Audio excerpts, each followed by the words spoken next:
Welcome to Meathead Test Kitchen, where food and fitness come to hang out. Nutrition, training, and life. It's all fair game on Meathead Test Kitchen. Welcome to Meathead Test Kitchen, a podcast where we simp for undertrained muscles. I'm Sadie. I'm Sausha. Since we covered butt stuff last week, we thought we would spend some more time today talking about another undertrained muscle, still in your legs, still very important, your calves. Now, they are very important, even though typically they're not a part of regular programming for most people. But they are necessary to be strong for many, many reasons. And we are going to make you believers in calves by the end of this episode. So come, drink this Kool-Aid, won't you? It's delicious. When we were trying to come up with a topic this week, I was like rambling in a voice note to Sadie, and I was like, oh my God, you know what we should do? Calves. Dude, when people are like, how do y'all come up with podcast episodes? It's like, I don't know. I was stoned and text Sausha at 3 in the morning. Conscious thought. Or Sausha word vomited at me in a voice text while she was on her way home from work. That's about it. It's real scientific and sexy, right? Welcome to media. Hello. So what is the calf? Everybody knows where it's located. The calf muscle is back part of your lower leg. But I don't think a lot of people know this part of it. It's responsible for pulling your heel up to allow forward movement while walking, running, and jumping, but it's actually comprised of two muscles. The Gastrocnemius. I looked it up before we came in. It's the C in there. Yep, it's silent. That throws you off. The C is silent. It's like couch. From now on, we'll refer to it as gastro. But the gastrocnemius is a large calf muscle forming the bulge that's visible beneath the skin. The gastro has two parts or heads that come together to create the diamond shape. Talk about things that happen when you learn mostly from books and not from like lectures. You know all these fucking words and what they mean, but you have no idea how to pronounce them. None. I was like, how am I going to do this? And I knew I was going to fuck it up. It's the C. There is a C in there randomly. I looked it up and I was just like, I'm going to double check this in dictionary.com, this shit. And that's how they pronounced it. So if we said it wrong, yell at the dictionary people, not at me. Right. But anyway, the gastrocnemius and soleus muscles, they taper and merge at the base of your calf. So there's tough connective tissue at the bottom of your calf muscle that merges with the Achilles tendon. So I'm sitting here right now holding the back. Like I'm poking, I don't know, probably 2 to 3 inches above my heel right now on the back of my leg. And it's just hard as fuck. Yeah. Because that's where all those tendons are. When you fucking rip your Achilles tendon, that's not fun. No. Why should you worry about training your calf muscles? Because your Achilles tendon likes it. And guess what hurts really bad when you tear it and is really, really painful to have repaired because it's really invasive and you can't fucking walk for a while? Your Achilles tendon. Tendons take a long time to heal. Yes, they do. So that Achilles tendon inserts itself into the heel bone. It attaches the bottom of your foot. And so the gastrocnemius is mostly made up of type 2 fibers, which are fast twitch muscle fibers. It means that the muscle is important for powerful explosive movements like sprinting, jumping, and changing direction. All important things if you are indeed direction again came up this week. Athlete. Yeah, legs. It's almost like they drive your boat or something. Weird. Strange. They're your rudders. The other smaller muscle is called the soleus. It's underneath the gastrocnemius and starts from your tibia and fibula rather than your femur. The soleus then joins to the gastrocnemius to become your Achilles tendon. And the soleus is mostly made up of type 1 fibers, so slow twitch fibers. This means that the soleus has better endurance, i.e. won't fatigue as fast, and is there to support you.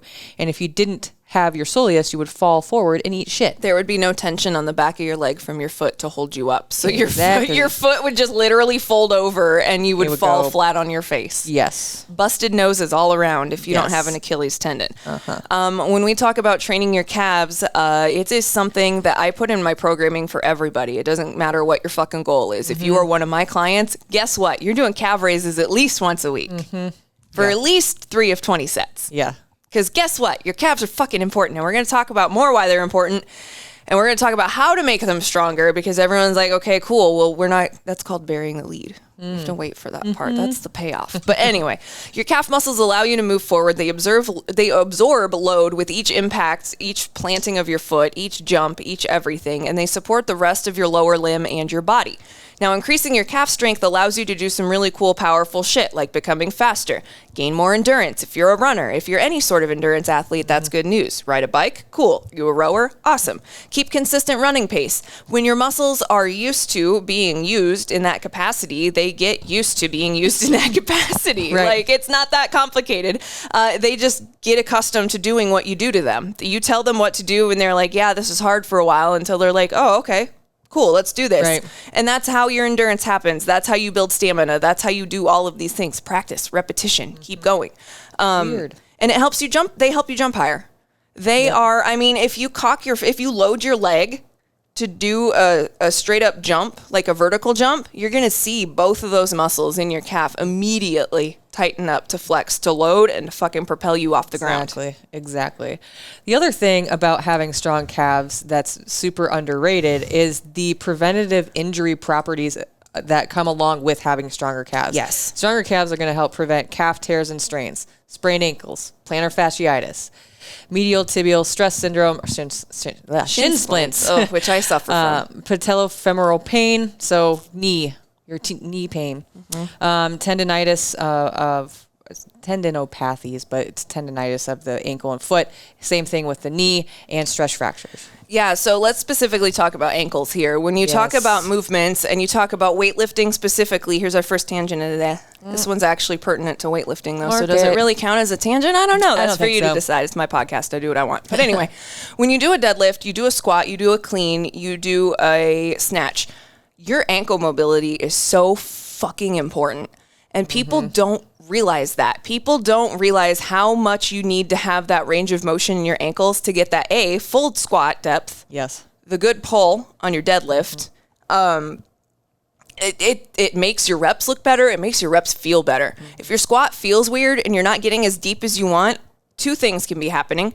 Either you're not strong enough to move the weight, or you might need to work on your ankle mobility. Yes. Now, there could be a litany of other fucking things that fall in between, but those are usually the first two things that when someone's like, I can't move this the way I want to move it. And I'm like, well, is it too heavy? No, I can do that. I did it for reps for 12. And I'm like, okay, so it's not too heavy. Yeah. How is your ankle mobility? Because it might be kind of lacking. And you know what helps stabilize your ankles? Your calf muscles. Hello. And there we tie it all back together. That's why you're here. We're pros. Some days I feel like it. Some days I don't. But yeah, no, that's your ankle mobility is so fucking important in your lifting and obviously in your running, in anything you do. Like, as someone who, my ankle mobility is funky. My ankles are hypermobile to the point where it makes them weaker. You would think that more ankle mobility is a good thing, not when you can stand on the sides of your feet. Right, yeah. That means that you've twisted your ankles a lot. And all those tendons and ligaments are all just like fucking stretched out. You know those 40-year-old pair of sweatpants that you've had in your closet forever that are so comfortable, even though the waistband just barely has the fabric around it? That's what my ankle tendons and ligaments look like. It's a great analogy. You're fucking fried out underwear from 25 years ago. I love it. Calf raises are important because they're used as rehab for a bunch of injuries, and this is something that I've been doing too because I've been rehabbing after surgery. I do a shitload of calf raises and calf stretches because guess what? Your calf attaches to the back of your knee. It's almost like your body is an interconnected system that works together. What? Whoa. Huh. Science, holy shit. Like, it's really important to make sure that you're doing these things, especially if you're pushing your body in an athletic performance situation, because it might be that you could have an Achilles tear or a tendinitis, and if you strengthen your calf muscles, the chance of that happening again decreases greatly. You can really reduce the amount of stress on that tendon to help it heal. It works for me because I had work done on my kneecap, so we had to teach it kind of how to retract. Yeah. And the first thing that they would have me do is stretch out they'd put me on, they'd put my foot on like a foam roller, and I'd just let gravity stretch the joint. And then I would do calf stretches, hamstring stretches, and then I would do calf raises. And then I would go on and do the rest of my stuff. Your calves stabilize your feet and your ankle. So, like, that's your entire fucking foundation for your building. It's important. Your calves are kind of your cornerstone of your house. Yeah. Like, that first brick that you lay down is super important, and that's kind of what your calves do. Exactly. And then your entire lower body performance depends on the strength of your calf muscles. Are you having issues adding weight to your back squat? Experiencing muckle? Muckle. I don't know what muckle is, but are you experiencing it? We might want to train your calves. Are you experiencing muscle ache or spasms in your lower body after doing a little bit of cardio?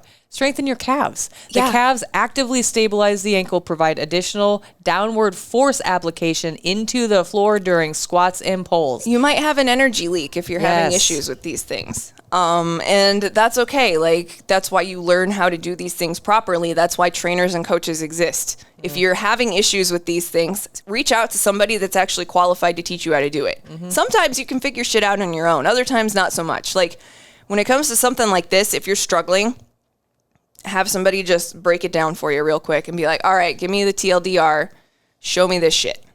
Yeah. So Exactly. they're also really good for your joints. Calves, your strong calves are great for your joints. Like I said, I'm trying to strengthen my calves again so that my knee heals better. Stronger muscles will help absorb force and the loading that you place on your tissue, your bones, your tendons, etc.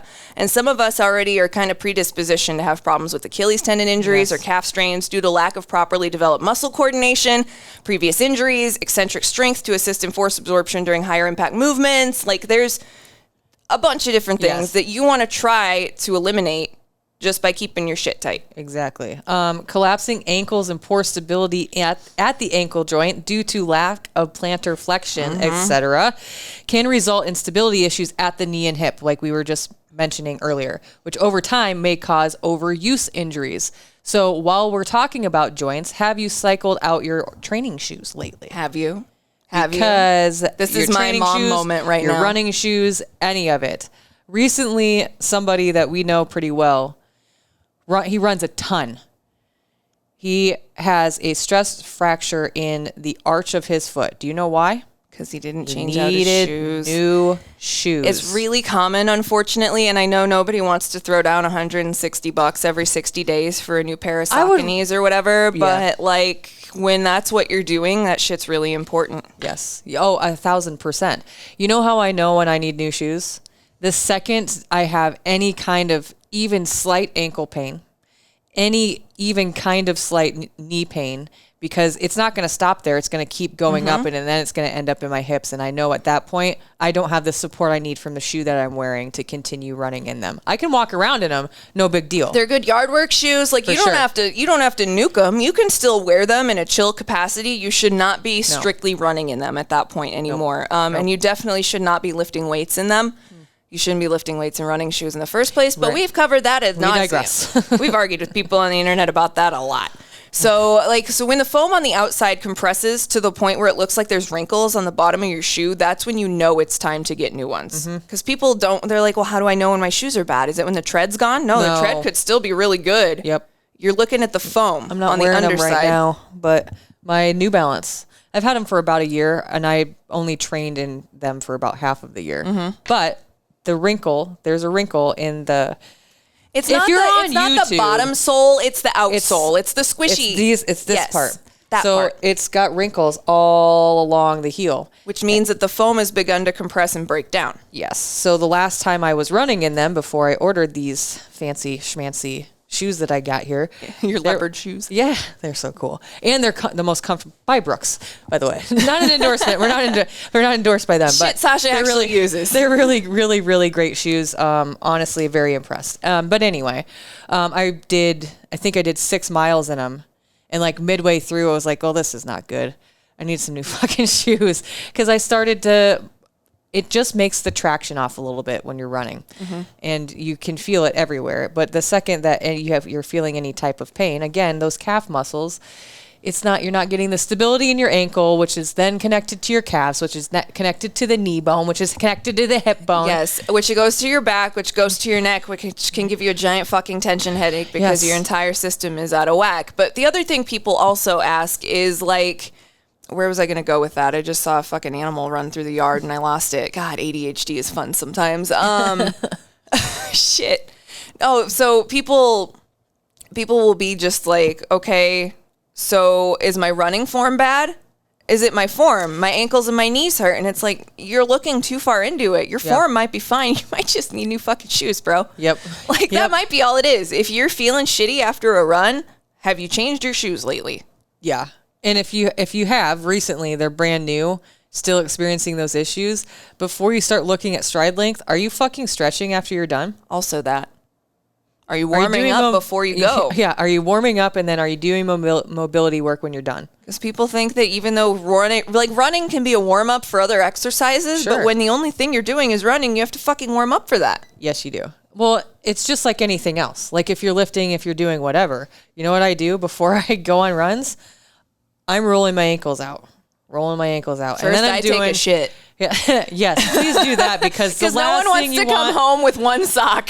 That and like you don't want to be 3 miles in and you're like, oh my God, I have an emergency. And the only place I have to go is behind this roadside cone. Oh my God. That's my number one phobia about running in the wild is that because every time I get on the treadmill to jog before I hurt myself, we've been in here long enough that the lights shut themselves off. Yes. I'm leaving the chaos in this episode. I love it. You come for the chaos. We're leaving it. Anyway, so let's go back to your regularly scheduled programming about calves. Let's talk about some fun ways for you to train your calves. There is more to life than calf raises. Of course, it is the first thing we're going to mention because it is the easiest, most low-hanging fruit. Calf raises are accessible to everyone no matter what kind of equipment, setup, space you have. You can do fucking calf raises on your front step. Like, yeah. You can that's easy. Literally just do them standing on the floor. Yeah. Take your shoes off and do them without dropping your heel to the floor. You want like an eighth to a quarter inch of space. Yeah. You want to keep that tension in your foot and through your leg while you're doing it. So don't put your heel on the floor. Bonus points for deficits. Yeah. But yeah, so we're going to talk about like you can do standing, deficit, weighted. We're going to specifically mention seated calf raises. Why do we like seated calf raises? When you sit, your knees are bent and you're able to actually isolate your calves completely. This is why we like it because A, it's the most efficient way to train. You're getting the most bang for your buck and you're actually getting the best fucking version of this movement. Plus everyone has a seated calf raise machine at their gym, I feel like. Oh yeah. Everybody has a seated calf raise machine. They might look different, but there are iterations of them in your gym somewhere, I'm sure. Usually it looks like the first thing that popped in my mind was a dildo sticking the torture straight chair. up. Yes, yeah. And that's where you drop your weights. The sex machine chair. But we like seated calf raises because the machine's easily racked and unracked, making it perfect for rest or pause sets, tempo training, and generally training to failure, which are all great things to grow your calves. And we endorse all of them here in the Meathead Test Kitchen. 1,000%. And another important friend of calf raises, especially when rehabilitating an Achilles injury, for example, is calf stretching. Mm-hmm. Don't sleep on also stretching that shit out. After performing your calf raises at the wall, simply extend one leg straight behind you with your heel pressed into the ground. Keep both toes, groups of toes. So it's not just your two toes. I hope you don't just have like two toes. This. If you're watching on YouTube, your foot's going to be very flat and you're just going to have that. It's going to be like a 45-degree angle from your foot to the floor to the leg. Yep. And then you lean forward, stretching out the muscles you just worked in the calf raises. Yes. You could do farmer's walks on your toes. Now, when we talk about doing farmer's walks on your toes, we want you to be very careful on the weight that you're using because we're having you change the way that you plant yourself. So I want you to go lighter on these if you try them. You probably already know the benefits of a farmer walk for grip strength and your physical conditioning. They're great. But walking on your toes actually can turn this movement into a calf-building behemoth. You keep your calves contracted under the load while walking, and it improves the strength definition and, because of the reduced base of support, helps you with your balance. Yay! And everybody needs help with their balance, Seriously, right? sign to the girl that fucking falls over constantly. This next one might be my favorite, and I don't think that people think about the fact that you're mainly working your calves when you do this. Jumping rope. Yep. A million boxers can't be wrong, right? Jump rope may not be the first exercise you think of for building your calf muscles, but it's super great. I mean, you whip out 200 singles, you're going to feel it in your fucking calves. I promise you. Jumping rope is an excellent exercise to challenge the calf muscles while improving coordination and obviously your conditioning. Being on your toes with the repeated plantar flexion of the calves puts the largest muscle under constant tension for better hypertrophy potential and endurance. Are you a running shoes or a CrossFit shoes jump roper? It really depends on what I had already been training that day. Oh, I'm super picky. I have to have my CrossFit shoes on. I gotta have hard soles because it fucks with my. I do it by sound. Oh, so I see. I time it with the sound of my shoes, and if I don't get that like solid click on the floor, You're just going to whip yourself in the legs. That feels good. Let me tell you. Oh, man. There's a reason I haven't mastered double unders yet, because I don't like whipping myself in the back of the legs. Nope. I'm a fan of pain, but not like that sometimes. Get a jump rope. They're great. They're great, and it's they're also cheap. great conditioning. Super cheap. Doing 2 things at one time. It's awesome. Yeah, jump roping and shadow boxing are 2 of those workouts that you look at them and they look super simple, but they're really deceiving because they require a lot of endurance and you'll peter out really fucking quick. Oh, for sure. Sled drags. Sled drags are another really great movement. If you have them available to you, you should think about doing. Many calf raise variations are going to have you isolating your calf muscles to build and strengthen them, but the sled drag is not one of them. It's going to use your calves in unison with your quads and your hamstrings, i.e. your entire leg. And it's a functional way to train your calves so that you force them to work in a way that mimics more realistic movements that you use daily, pushing, pulling. We're big fans of pushing and pulling because if you're an athlete or just a general human that exists in life, you push and pull every day. Like, that's the root of all of our movements. Push the door, pull the door, boom. There you go. It's just that fucking easy. And so seated calf raises are great, which is why they're at the beginning of this list. But when are you ever going to do that movement outside the gym? Right. You're not. Odds are probably never. Yeah. So be more useful in real life and do sled drags. And finally on our list to round it out, clean pulls. These are for the more experienced folks. Yes, this is not an introductory movement. I mean, you can do clean pulls with a PVC pipe if you're new and you want to try them out, but please do not attempt to do them with a barbell until someone has taught you how to do them properly. Yes. There's nothing wrong with doing clean pulls. There's just a lot of things that can go wrong if you don't know exactly what you're doing. So being injured sucks, and we don't want you to do that. No. Anyway, the clean pull is a full body exercise that also trains the calf muscle at the end of the movement. So this is called a triple extension, which is an extension at the hips, knees, and ankles. All right, I'm going to stand and you're not going to be able to see it, but so you're going to see the top half of it, but when you're doing your lift and you're at triple extension, that is when you are at this point. You're shrugging. You're getting ready to shrug the barbell and you're getting ready to drop under it. So triple extension, you're on your toes.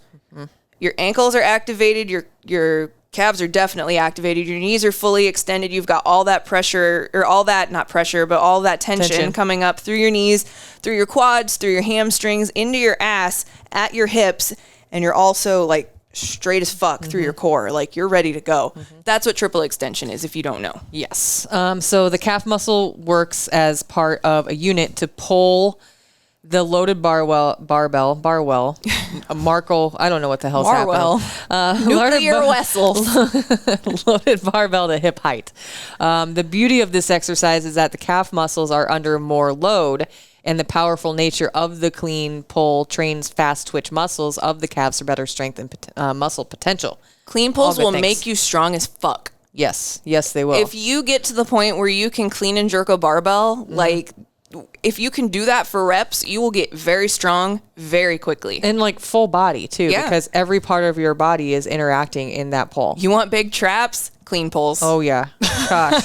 when I was strictly doing ollie lifting, my traps were...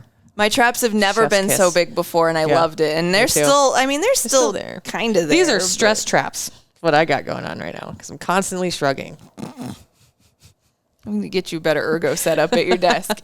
I stand all day. I know, but you're still shrugging. I'm going to get you one of those fucking posture things. I'm shrugging because I'm so stressed out, and I just bottle it up right in those shoulders. They're great. I'll take a picture and post it on the Instagram. I'm going to get you a heavy bag for your office so that you can just get that out. Yes, that would be great. Can we put that in a drop ceiling? I don't know. Maybe there's a steel beam up there we could plug it into. Who knows? Try.